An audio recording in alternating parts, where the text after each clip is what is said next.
제 이름은 수연입니다. 사람들은 저를 도시의 작은 원예가라고 부르지만 제게 있어 그것은 직업 이상의 의미였습니다. 잿빛 세상에서 탈출하기 위한 유일한 통로였죠. 어릴 적 저는 숫자로 가득 찬 세상에서 살았습니다. 통장의 잔고, 집의 평수, 성적표의 등수. 세상은 모든 것에 가격표를 붙였고 저는 늘 그 가치를 증명해야 하는 삶에 지쳐 있었습니다. 그런 제게 흙은 유일하게 아무것도 요구하지 않았습니다. 씨앗은 제가 가난하다고 해서 싹을 틔우지 않는 법이 없었고, 물은 제가 불행하다고 해서 증발하지 않았습니다. 베란다의 작은 정원은 숫자가 아닌 생명의 법칙이 지배하는 유일한 제 왕국이었습니다. 그래서 저는 집착했습니다. 세상의 모든 색과 형태를 훔쳐와 누구도 본 적 없는 완벽한 생명을 빚어내는 일에 제가 만든 순수한 아름다움이 저처럼 숫자에 지친 누군가에게 가격표 없는 작은 위로가 될 수 있다고 그렇게 굳게 믿으면서 말이죠. 그리고 마침내 저는 신의 영역을 훔쳐보는 데 성공했습니다. 수년간의 교배와 실패 끝에 마지막 꽃이 피 열리던 새벽의 정적 속에서 저는 숨을 멈췄습니다. 벨벳처럼 깊고 짙은 진홍색의 꽃잎, 그 끝으로 갈수록 가늘게 부서지는 순백의 그라데이션, 마치 밤하늘의 성운을 압축해 놓은 듯한 비현실적인 아름다움이었습니다. 그토록 완벽한 외형에도 불구하고 그 꽃은 아무런 향기를 품지 않았습니다. 마치 자신의 아름다움을 뽐낼 의지조차 없는 듯 그저 숭고하게 존재하는 완전 무결한 객체. 저는 그 기묘한 공백에 매료되었습니다. 전 그 꽃에 제로블룸이라는 이름을 붙여주었습니다. 모든 것을 무로 돌릴 만큼 완벽한 아름다움. 지금 생각하면 그것은 이름이 아니라 저주받은 기능에 대한 섬뜩하리만치 정직한 설명서였습니다. 전 그 기적 같은 아름다움을 독차지할 생각이 없었습니다. 이제 빛 도시, 특히 저처럼 하루하루를 버티며 살아가는 이웃들에게 작은 위로를 선물하고 싶었죠. 가장 먼저 찾아간 곳은 복도 건너편의 박 할머니 댁이었습니다. 평생 모은 그릇들을 먼지 하나 없이 닦는 게 유일한 낙인분이었죠. 어머, 아가씨, 이게 꽃이야, 보석이야. 할머니는 어린아이처럼 기뻐하며 꽃 화분을 받아들었습니다. 폐지를 주워 생활하는 경비 아저씨의 좁은 초소에도 매일 밤 돈 문제로 악다구니를 쓰던 아래층의 현관 앞에도 저는 제로블룸을 놓아두었습니다. 사람들은 제게 고마워했고 삭막하던 아파트에는 작은 생기가 돌기 시작했습니다. 전 제가 아주 좋은 일을 했다고, 이 작은 선의가 세상을 조금은 더 아름답게 만들 거라고 굳게 믿었습니다. 그것이 모든 것의 시작이었습니다. 변화는 아주 사소한 것에서부터 마치 물에 잉크가 번지듯 천천히 그리고 막을 수 없이 시작되었습니다. 일주일쯤 지났을까, 박 할머니 댁 앞을 지나는데 문이 활짝 열려 있었습니다. 거실 중앙에는 제가 드린 제로블룸이 놓여 있었고, 할머니는 그 옆에서 아주 평온한 얼굴로 화초에 물을 주고 있었습니다. 그런데 그 화초가 심겨있는 화분이 할머니가 자식처럼 아끼던 영국제 로열 우스터 도자기였습니다.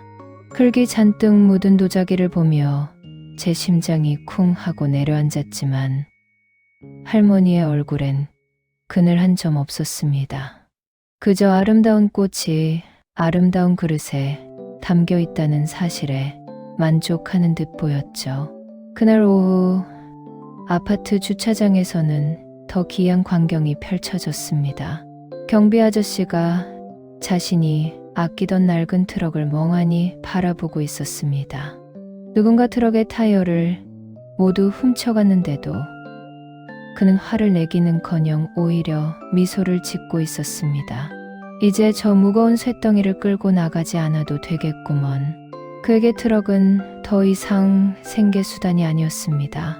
그저 무거운 짐이었을 뿐이죠. 그때부터였습니다. 우리 아파트 단지를 지배하던 익숙한 법칙들이 하나씩 무너지기 시작했습니다. 아래층의 부부싸움이 멎었습니다. 어느 날 복도에서 마주친 아래층 여자는 평온한 얼굴로 제게 인사하며 자신의 손가락을 보여주었습니다. 결혼 반지가 없었습니다. 그녀는 어제 남편과 함께 반지를 버렸다고 했습니다.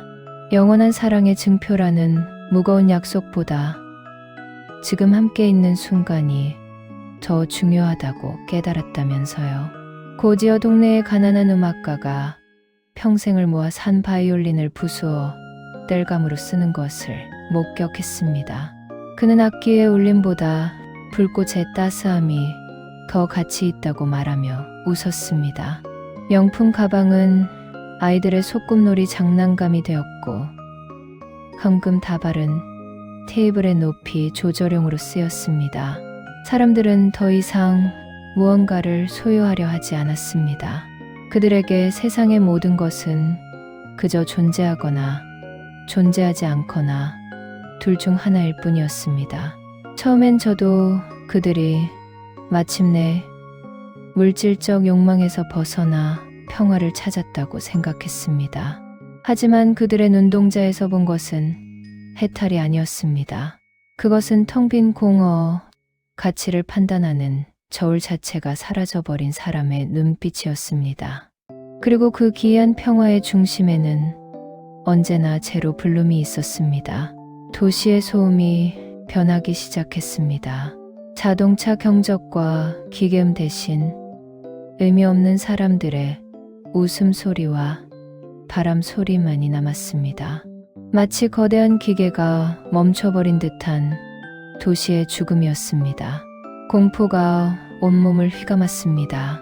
이 모든 일의 원인이 바로 그리고 제가 만든 저주받은 꽃이라는 사실을 깨달았기 때문입니다. 가치 상실 증후군. 뉴스에서는 연일 새로운 이름의 전염병에 대해 떠들어댔습니다. 한 경제 전문가는 방송에 나와 수천 년간 인류를 지배해온 소유라는 개념이 내 특정 영역에서 화학적으로 거세당하는 현상이라며 절규했습니다. 우리 아파트에서 시작된 현상은 도시 전체로 번져나가고 있었습니다. 주식 시장은 의미를 잃었고 은행은 문을 닫았습니다. 사람들은 더 이상 일하지 않았습니다. 돈이라는 약속이 휴지 조각이 된 세상에서 노동은 무의미한 에너지 소모일 뿐이었죠. 도시는 멈췄습니다. 아니, 붕괴했습니다. 폭동이나 약탈 같은 건 없었습니다. 애초에 빼앗을 가치가 있는 것이 존재하지 않았으니까요. 그저 모든 것이 제자리에 멈춘 채 서서히 먼지가 쌓여갈 뿐. 인류가 수천 년간 쌓아 올린 문명이라는 거대한 탑이 소리 없이 무너져 내리는 광경은 그 어떤 아비규환보다도 끔찍했습니다. 저는 미친 듯이 제 베란다에 제로 블룸을 뽑아내고 짓밟고 불태웠습니다. 그러다 화분 밑에 붙어있던 작은 씨앗 봉투 하나를 발견했습니다. 제가 주문한 적 없는 아주 정교하게 위조된 봉투였습니다. 떨리는 손으로 그것을 열자 안에는 씨앗 대신 열에 반응하는 폴리머 필름이 들어있었습니다. 라이터로 필름을 살짝 그을리자 보이지 않던 글자들이 나타났습니다. 프로젝트 제로 블룸 최종 단계에 진입을 환영한다. 개화자요.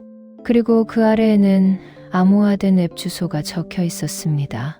저는 몇 시간을 헤맨 끝에 그 주소에 접속할 수 있었습니다. 그곳은 스스로를 최후의 평등주의자라 칭하는 극단적 아나키스트 그룹의 포럼이었습니다. 그들은 부의 재분배로는 진정한 평등을 이룰 수 없다고 믿었습니다. 그래서 인류의 뇌에서 가치라는 개념 자체를 삭제하는 생화학적 바이러스를 만들었고 그것을 가장 아름다운 꽃의 형태로 세상에 퍼뜨리려 한 것이었죠. 그들은 완벽한 숙주를 찾기 위해 순수한 선의와 뛰어난 원예, 기술을 가진 사람들을 오랫동안 감시해왔습니다. 그리고 제가 그들의 완벽한 숙주이자 첫 번째 전파자가 되어버린 것이었습니다. 가난한 이웃에게 아름다움을 나눠주고 싶었던 저의 작은 선의가 인류 문명을 종식시키는 방아쇠가 된 순간이었습니다. 모든 것을 알게 된 후 저는 멈춰버린 도시를 걷고 또 걸었습니다. 거리는 거대한 쓰레기장이었지만 동시에 기묘한 평화가 감돌았습니다. 사람들은 굶주리지 않았습니다. 마트의 음식은 모두의 것이었고 비어버린 백화점은 노숙자들의 안락한 집이 되었으니까요.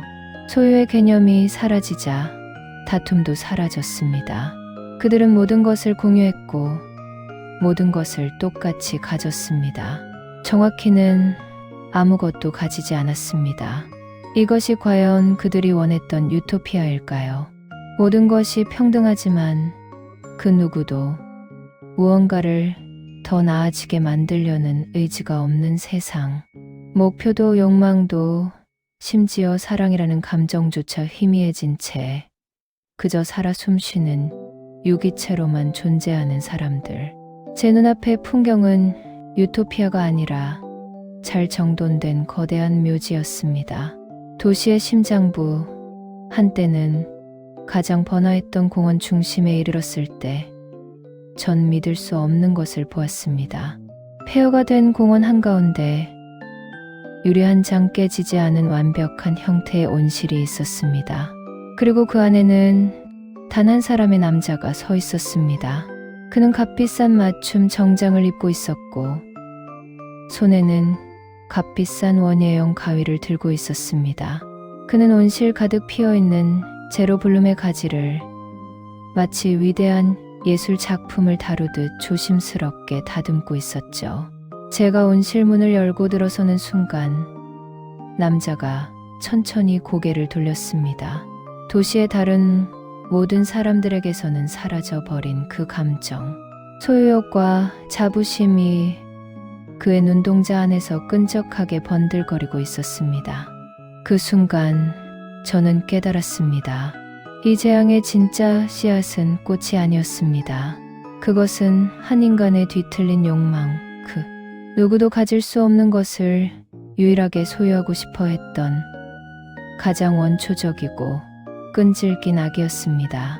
저는 폐허가 된 세상의 유일한 신을 제가 완성시킨 악마를 마주하고 있었습니다. 그날 이후 저는 온실에 틀어박혀 밤낮 없이 연구에만 매달렸습니다. 그를 이길 힘은 없었지만 그가 만든 세상을 그대로 둘 수도 없었습니다. 제로블룸이 인간에게서 가치를 빼앗았다면 저는 인간에게 새로운 가치를 심기로 했습니다. 몇 달 뒤 저는 마침내 새로운 씨앗을 손에 쥐었습니다. 저는 그 꽃에 뷰티문디라는 이름을 붙였습니다. 아름다운 세상이라는 뜻이었죠. 저는 도시 곳곳에 뷰티문디를 심었습니다. 꽃이 피어나자 달콤하고 부드러운 향기가 도시 전체를 뒤덮었습니다. 변화는 즉각적이었습니다. 텅 빈 눈으로 거리를 배회하던 사람들의 눈에 총기가 돌기 시작했습니다. 하지만 그들은 예전처럼 돈이나 물건을 찾지 않았습니다. 대신 서로의 손을 잡기 시작했습니다. 폐허가 된 건물 잔해를 함께 치우고 무너진 다리를 다시 잇고 텅 빈 광장에서 다 함께 노래를 불렀습니다. 나라는 개념은 희미해지고 우리라는 거대한 의식이 도시를 지배하기 시작했습니다. 그들은 소유욕 없이도 창조하고 질투 없이도 협력했습니다. 진정으로 아름다운 세상처럼 보였습니다. 마지막으로 저는 그 남자의 온실을 찾아갔습니다. 그는 여전히 완벽한 정장을 입고 있었지만 어딘가 초라해 보였습니다. 그의 힘의 원천은 소요를 기억하는 유일한 사람이라는 특별함이었습니다. 하지만 이제 아무도 개인의 것을 탐하지 않고 우리의 것을 함께 만드는 세상에서 그의 존재는 무의미해졌습니다. 그는 자신의 아름다운 정원을 소유했지만 그 정원 밖의 세상 전부는 그의 이해를 벗어난 거대한 유기체가 되어버린 것입니다. 그는 이제 신이 아니라 아무도 알아주지 않는 박물관의 박제일 뿐이었습니다. 그는 나에게 아무런 말 없이 돌아서서 온실을 떠나갔습니다. 저는 다시 거리로 나왔습니다. 사람들은 저를 세상을 구한 영웅으로 보지 않았습니다. 그저 우리 중 한 명으로 함께 어울려 살아가는 일원으로 서로 미소 지을 뿐이었습니다. 뷰티문드의 향기 속에서 저는 제가 만든 아름다운 세상을 보았습니다. 하지만 섬뜩한 질문 하나가 제 뇌리를 떠나지 않았습니다. 이 완벽한 공감과 조화 속에서 과연 개인의 고독한 위대함이나 처절한 사랑 같은 것들이 피어날 자리는 있을까? 어쩌면 저는 인류를 구한 것이 아니라 그저 아름다운 감옥을 설계한 것일지도 모른다는 생각. 저는 이 새로운 세상의 창조주이자 동시에 이 세상에 속하지 못하는 유일한 이방인이었습니다.